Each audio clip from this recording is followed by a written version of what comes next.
আজকে আপনাদেরকে দেখাতে চলেছে একটি নতুন রেসিপি, যেটি হচ্ছে চিকেন তন্দুরি, যেটি হচ্ছে বাড়িতে খুবই অল্প সময় তৈরি করতে পারবেন। তো তার জন্য আমাদেরকে মাংস নিতে হবে। প্রথমে মাংসগুলোকে এভাবে কাট দিতে হবে।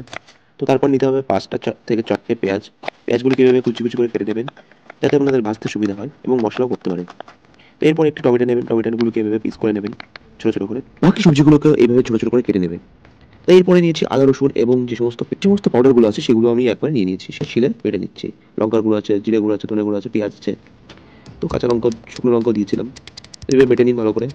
যতটা পারবেন মিহি করে বেটে নেবেন, তাহলে স্বাদটা আরও ভালো আসবে। আর আপনারা মিক্সিতেও করতে পারেন, কিন্তু মিক্সির তুলনায় আমার মতে শিলে একটা আলাদাই স্বাদ আছে। যাই হোক, আমি মশলাটা বেটে নিয়েছি।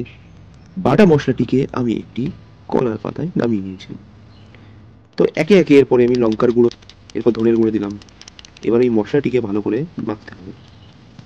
তো মেখে নেওয়ার পরে এখানে আমি দিয়েছিলাম হচ্ছে কর্নফ্লাওয়ার সামান্য পরিমাণে, কিছু লেস দিয়েছিলাম এবং দিয়েছিলাম হচ্ছে টক দই, যাতে টক দইয়ের স্বাদটা ভালো আসে। তো আর তারপর দিয়েছিলাম ময়দা, হলুদ গুঁড়ো, লবণ পরিমাণ মতো।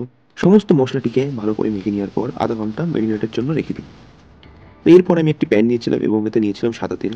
তো প্যান এবং তেলটি গরম হয়ে যাওয়ার পর একে একে মাংসের পিসগুলো ওতে দিয়ে দিই।